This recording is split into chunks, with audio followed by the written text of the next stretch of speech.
Assalamualaikum and hello everyone. I hope you guys have a nice day today. Today we will present about constructivism theory with the event of Iraq War 2003. Before we start, let us introduce ourselves first.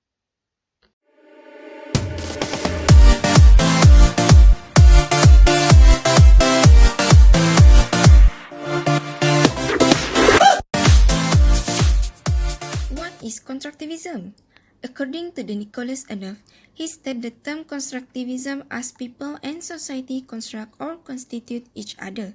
Constructivist is that the fundamental structure of international politics or social, and this structure shape actor identity and interest.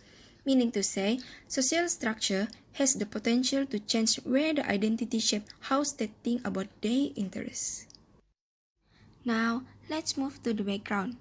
The Iraq War 2003 called a Second Persian Gulf War because at the end of the Gulf War, Iraq subject to the United Nations Section and Armed Inspection to look for weapons of mass destruction (WMD), which are biological, chemical, and nuclear. The conflict in this war has two phases. The Iraq was a protracted arms conflict that began in 2003 with the invasion of Iraq by a United States-led coalition that overthrew the government of Saddam Hussein. Then the conflict continued on the second phase for much of the next decade as an insurgency emerged to oppose the occupying forces and the post-invasion Iraq government. What is the factor or issue arise that lead to the war? United States want to end the dictatorial rules of Saddam Hussein and the abolishment of his regime because they accuse that Saddam Hussein to violate the human rights of Iraq people. Second, to destroy Iraq weapons of mass destruction, where the Bush administration based its rationale for the Iraq pose a threat to United States and its alliance, and also to avoid Saddam from supplying the weapon to terrorist groups. Not only that, United States and United Kingdom claim that the president of Iraq, Saddam Hussein, has protecting and supporting the militant terrorist group Al-Qaeda. Hi, I am Athirah. So for the next part of the video, I will be talk about who is the actor behind the war, what are some of the intervention behind the war, and how does the war occur according to the perspective of constructivism theory. The actor behind the second phase of Iraqi war is none other than the United States of America, along with its alliances, which are the United Kingdom, Australia, and Poland. As according to George W. Bush, the US President, and Tony Blair, the Prime Minister of UK, the invasion of Iraq were primarily aiming to disarm the Iraq WMD, which is the weapon mass of destruction, and end Saddam Hussein's support for terrorism, as well as to free the Iraqi people. Prior to attack, US and UK stressed that the possibility of Iraq using weapons of mass destruction will threaten their security as well as their allies. Therefore, they sought the United Nations support to invade Iraq. However, many UN Security Council were opposed to the proposed invasion, and they insisting the US government to pursue a diplomatic solution instead. And not just that, during that time, a month before the war began, which on the 15th February 2003, there were massive insurgency that created by the whole people in the world, which opposed the invasion of Iraq. The demonstration includes Melbourne and Sydney in Australia, Seoul in Korea, Istanbul in Turkey, and New York. To sum up, there were approximately 36 million people all across the globe that didn't support the Iraqi war. Apparently, the US has already sent their CIA teams to lay the groundwork to do the full-scale invasion along with other alliances. By these states, Saddam regime is doomed.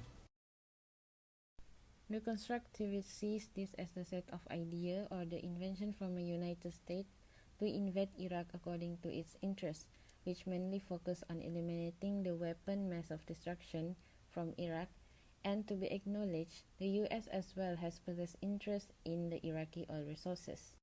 For instance, the US and Israel diplomatic relationship.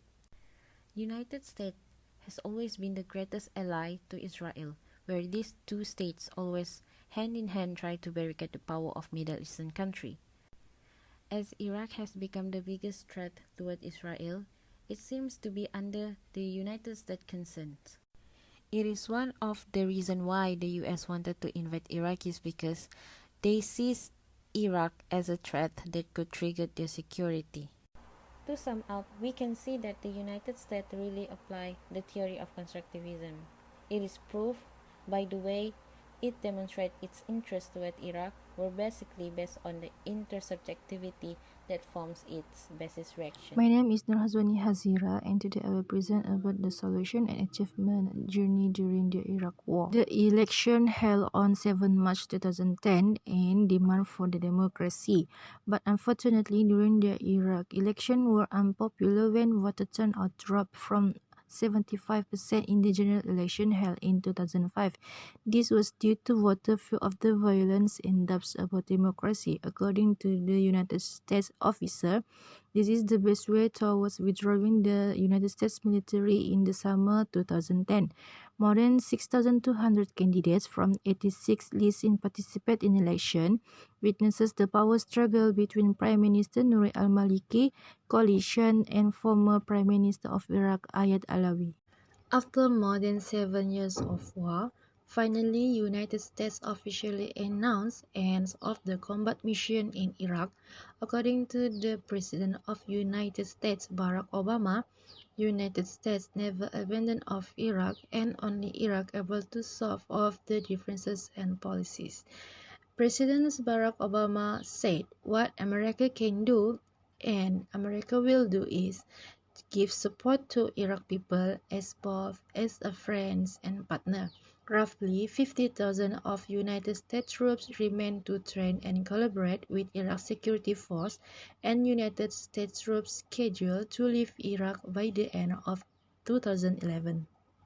The Iraq parliament has approved a coalition government formed by the Prime Minister Nurul al-Maliki, State of Law, and several other groups after more than 9 months of political wrangling. Maliki remains Prime Minister, and Jalal Talabani could remain president according to the agreement.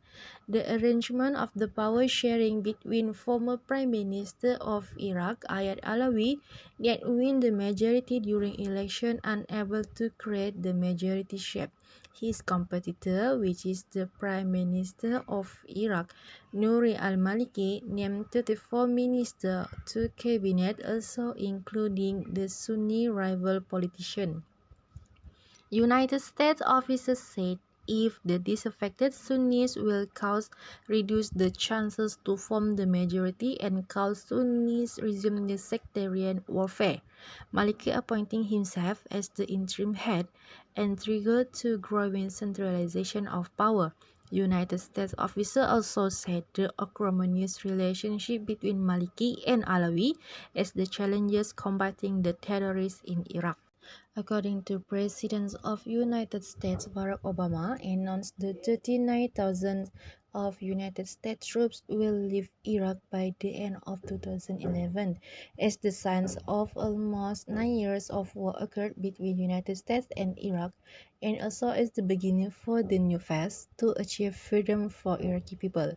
Prime Minister Nurul al-Maliki indicates that Iraq will be open to further dialogue on the issue, including on the size of the United States training force, the nature of the mission, and the duration of the stay. On December 18, 2011, the U.S. troops will leave Iraq since involved in the military mission since 2003. Whereby consists of the 3 divisions from the Airmen, Soldier, and Marine that serve in Iraq. The cost of the conflict are estimated to be $800 billion. From that, the military forces will succeed to a diplomatic mission. Meanwhile, Iraq still struggling with security issue and the sectarian division. Hi, I'm Ainur. The next part is suggestion and recommendation. As a consequence of the United States invasion of Iraq and the ouster of Saddam Hussein regime, the Iraqi government collapsed and a power struggle developed. Without giving Iraqi society time to recover, a new episode of war started after 2003. Security again became the most important issue in contemporary Iraq. The growing and ever-present danger led to massive displacement, social and political instability, and human suffering. U.S. troops in Iraq should aim to provide the security needed to create a political environment to negotiate a peace agreement to end the Iraq War. Throughout recent history, civil wars characterized by insurgency and guerrilla fighting have required political settlement to achieve peace. Moreover, weak and failed states have required external assistance to achieve effective self-governance. An urgent and energetic international political effort with focused mediation is required to complement military deployments to Iraq. Both need to advance together to create the basis for sustainable peace. This mediation should be an intensive and well-coordinated joint effort between the United States, the United Nations, and the European Union. But if the parties in Iraq cannot reach a political settlement to reduce the violence and ultimately achieve peace, then military force alone cannot succeed. Iraqis must understand that if they will not engage in credible negotiations to end the civil war, then the United States must and will substantially withdraw its forces from Iraq while pursuing a diplomatic strategy to advance America's vast interests in the region. As a conclusion, constructivist interpretation of the U.S. invasion of Iraq is a return to first-order issues such as how threats are recognized, how enemies are labeled, and how groups come to imagine danger. After the terrorist attack in 11 September 2001, which is a series of 4 coordinated terrorist attacks by the Wahhabi terrorist group Al-Qaeda, the Bush administration increasingly began to frame a narrative that connected rogue states and international terrorism weapon of mass destruction, and thus began to inflate the threat both agents posed to United States security. The American invasion of Iraq in March 2003 had toppled the brutal authoritarian government of Saddam Hussein, but unleashed a massive sectarian civil war that has no end in sight. That is all from us. Thank you for watching.